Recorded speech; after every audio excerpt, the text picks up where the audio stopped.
Vem cá. Lelê. Letícia. Aqui, ó.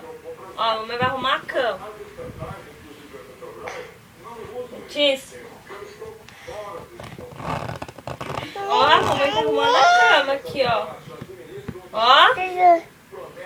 Ó. Vem cá. Lelê. Letícia.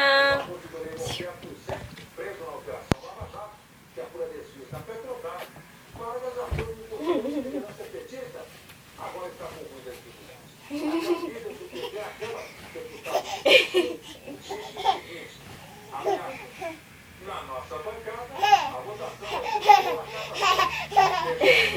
que sugeriu que André Vargas demitiu uma ação para evitar o constrangimento de os colegas terem que votar pela perda de mandato.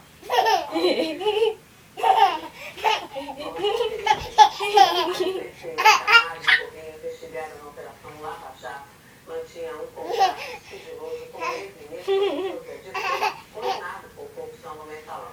As provas dessa relação foram descobertas pela Polícia Federal na sede da Polícia, na sétima fase da operação e reveladas pela revista Época.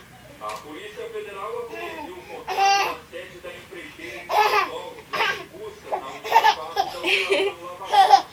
O documento é a Camargo Correia e a JD Assessoria e Consultoria do ex-ministro. José Dirceu foi contratado para fazer análise de aspectos sociológicos e políticos do Brasil, prestar assessoria na integração dos países da América do Sul